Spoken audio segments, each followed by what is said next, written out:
베트남 2차 북미 정상회담이 이제 19일 앞으로 다가왔습니다. 평양에서 사흘째 실무 협상을 이어가고 있는 스티븐 비건 미 국무부 대북정책 특별대표와 김혁철 전 스페인 북한 대사에게 관심이 모아지고 있습니다. 이들이 얼마나 구체적인 합의를 이뤄내느냐가 2차 북미 정상회담의 성패를 가를 분수령이 될 것으로 보입니다. 홍현익 세종연구소 수석연구위원과 한 걸음 더 들어가겠습니다. 어서 오십시오. 안녕하십니까. 네, 스티븐 비건 미 국무부 대북정책 특별대표가 어제 저녁 서울로 돌아왔다 이런 보도가 일부 있었습니다만 조금 전에 청와대 김의겸 대변인이 비건 대표는 아직까지 평양에 있다 이렇게 공식 확인을 했습니다. 사흘째 협상을 이어가고 있는 거예요? 네, 북미 간의 관계에서 상당히 이례적인데요. 물론 뭐 지난번에 스티브 비건하고 최선희도 2박 3일 동안 5끼의 식사를 같이 하면서 네. 회담을 했을 정도로 비건이 상당히 유능한 협상가라는 평이 있어요.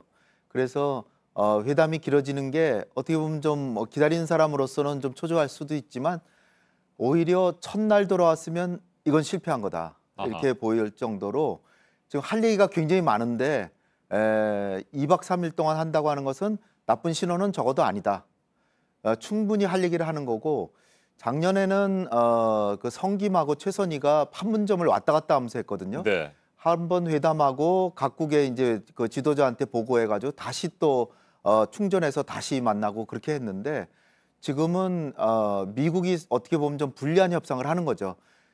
미국의 그 수뇌부하고 통화를 못하면서 평양에서 그야말로 위임장 하나만 가지고 네. 협상을 하는 건데 중요한 것은 김정은의 결단이 필요하기 때문에 진전이 있을 가능성은 꽤 크다. 평양에서 북한 대표 김혁철은 계속 김정은한테 보고할 거 아닙니까? 그러니까 김정은의 의중을 계속 듣고 스티브 비건이 요구사항을 절충하고 있을 것이다. 그래서 1차 회담이 추상적이고 원칙만 합의했다고 해서 이거 뭐 북한이 착한 집단도 아닌데 지키겠느냐 이랬는데 그래서 이제 한 6, 7개월 동안 고민하다가 이제는 좀 구체적인 합의문을 내놔야 된다. 그런 지금 모양새가 진행되고 있는 것이 아닌가 이렇게 생각돼서 길어지는 것이 절대로 나쁜 소식은 아니다. 네, 지난해 폼페이오 국무장관이 평양에 들어갔을 때 김정은 위원장을 만나지 못한 경우도 있었잖아요. 네네. 더군다나 비건 대표는 차관보급이기 때문에 김정은 위원장을 만나지 못할 것이다 이런 얘기들도 있는데 네. 어떻게 보십니까? 대체로 만나지 않는 게 정상이고요. 네.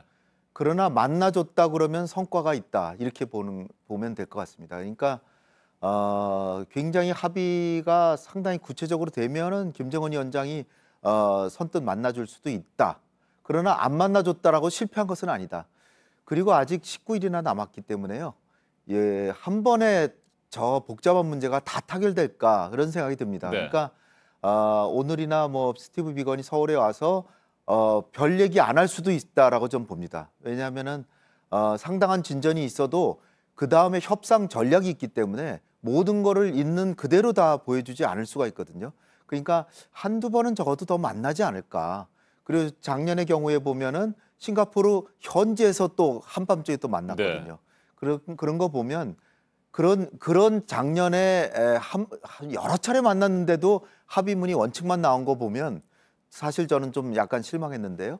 근데 요번에는 어떻게 보면 2박 3일 이렇게 철야 회담 막 이렇게 하는 거 보면 오히려 요번에 좀 성과가 있지 않을까. 그리고 트럼프 대통령도 미국 내에서 입지가 지금 민주당이 하원을 장악하고 요번에 실패만 해봐라 가만두지 않겠다 막 이러고 있기 때문에 제가 볼 때는 구체적인 뭔가 합의문이 나오지 않을까 이렇게 생각이 됩니다. 네, 결국 북한은 보다 구체적이고 진전된 비핵화 방안을 내놓아야 할 것이고 네. 그에 따른 상응 조치를 미국은 또 내놓아야 하는 상황입니다. 자, 이번 2차 북미 정상회담이 빅딜이 될 것이냐 아니면 스몰딜이 될 것이냐 뭐 여러 단계별로 다양한 얘기들이 나왔습니다. 최근에는 다시 빅딜 얘기가 나오는데 그렇게 전망하세요? 일단 스몰딜은 확보됐다 이렇게 보여지고요. 동창리하고 풍계리 사찰, 그다음에 영변 핵시설이 북한 핵시설 한 70% 이상입니다. 그것만 싹 영구 폐기한다라고 문재인 대통령하고 김정은 위원장이 합의했는데 영구 폐기하고 그다음에 거기에 대한 사찰까지 완전히 받는다. 그것만 해도 사실 스몰딜은 넘어서는 거다. 왜냐하면 북한의 핵 능력의 70% 이상을 지금 제거하는 거니까요. 그런데 이제 거기다가 영변 이외의 시설이 있을 것이다라고 이제 미국이 보고 있는데 그것까지 밝혀라. 또는 그것까지 폐기하고 그 다음에는 스티브 비건이 며칠 전에 스탠포드에서 연설했을 때 얘기했다시피 요번에 이렇게 북미 간의 회담이 되고 하는 게 포괄적인 신고를 요번에 안 해도 된다라는 얘기를 했기 때문입니다. 네. 그러니까 요번에는 안 하지만 다음엔 해야 된다라는 걸 약속을 받는다든지 그다음에 이제 마지막 핵무기가 남는데 거기에 대해서 뭐 궁극적으로는 완전히 포기한다고 확약을 하고 그다음에 이제 미국이 관심사인 장거리 미사일 이거를 북한 내에서 미국인 검증하에서 뭐 해체하는 걸 보여준다든지 아니면 중국으로 보낸다든지 그런 것까지 되면은 빅딜이 되는데 진짜로 빅딜은 모든 거를 다 늘어놓고 하나하나 일정표를 다 만들어야 되는데 그렇게까지 기대하는 건 좀 어렵죠. 근데 이제 보상 조치로서도 지금 종전선언 같은 건 네. 할 수 있을 거라고 보이는데 종전선언이 이제 뭐 시진핑 주석하고 만난다 뭐 이런 얘기 때문에 4자 종전선언 얘기가 나왔습니다만은 제가 지금 추정해 보기로는 북미 간의 종전선언이 될 가능성이 꽤 크다. 아하. 그러니까 지난 6월에도 트럼프 대통령이 북한하고 합의만 되면 센토사에서 서명하겠다 그랬거든요. 근데 지금 안 하고 스티브 비건이 트럼프 대통령도 한국전을 종전을 해야 된다고 생각하고 있다 하는 얘기는 시진핑 주석도 지금으로서는 지금 안 만날 것 같잖아요. 2월 달에는.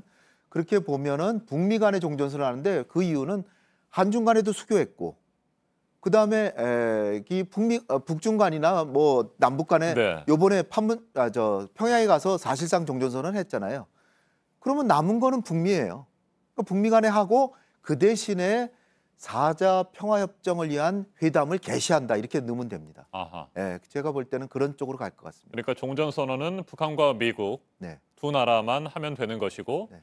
우리 정부도 북한과 미국만 하고 우리 정부가 빠지는 부분에 대해서는 그러면 충분히 이해를 하고 있는 상황이라고 보십니까? 사실은 작년에도 문재인 대통령이나 시진핑 주석이나 싱가포르로 달려가려고 생각까지 했었잖아요. 그런데 따지고 보면 평화협정을 위한 회담이 시작되면 종전선언은 평화협정 체결을 위해서 그 모멘텀을 마련하려고 네. 했던 거니까 평화협정 협상이 시작되면 사실은 종전선언의 의미는 좀 줄어들거든요. 그러니까 북미 간에 해도 양해한다 이렇게 할 수 있을 것 같습니다. 그래서 이제 종전선언을 넘어서서 평화협정 문제와 관련해서 네. 뭐 사자회담이라든지 남북 뭐 미정도 이렇게 해서 협정과 관련된 논의가 진행될 수 있다 이렇게 보시는 거군요. 평화협정은 확실히 중국까지 껴서 4자 간에 하는 거고요.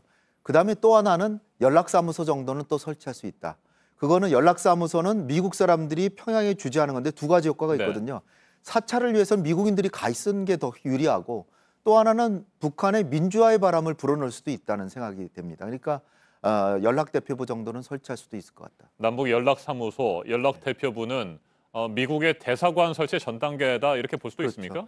그러니까 연락사무소, 연락대표부, 이익대표부, 그다음에 영사관, 대사관 네. 단계가 여러 개 나눌 수 있습니다. 그러니까 연락사무소 정도는 이를테면 아버지 부시 있잖아요. 그 사람이 베이징에 연락사무소장 했었어요. 옛날에. 네. 그리고 79년에 이제 수교하는 거죠. 근데 이제 가장 어려운 건 역시 제재 완화 요 부분인데 제가 보니까 6가지 조건이 이게 충족이 돼야 되는데 그중에 놀랍게도 북한이 몇 개를 했어요. 네. 이를테면 억류자 송환한다든지 또 뭐 위패 제조라든지 이런 건 지금 얘기가 안 나오고 있잖아요. 그다음에 돈 세탁 안 한다. 그다음에 안보리 제재를 준수하고 있다는 뭐 이런 6가지 조건이나 있는데 상당 부분은 하고 있어요. 그런데 그 대신에 마지막 결정적인 게 정치범 수용소의 환경을 개선했다. 이런 것들이 지금 안 돼 있어서 네. 오히려 김정은이 정치범 수용소를 좀 개선을 하겠으니까 제재 요번에 유예해라. 이건 해제는 아닙니다. 해제하려면 더 엄격한 상당한 진전이 필요해요. 근데 조금만 진전이 있으면 대통령이 유예할 수 있는데 그 부분까지 간다면 정말 거의 빅딜이나 다름없죠. 알겠습니다. 비건 대표가 이르면 오늘쯤 평양에서 돌아와서 우리 정부 관계자들에게 협상 내용에 대해 설명을 한다고 하니까요. 네. 좀 더 구체적인 얘기들이 나올 수 있을 것도 같습니다. 홍현익 위원님 네. 말씀 잘 들었습니다. 감사합니다.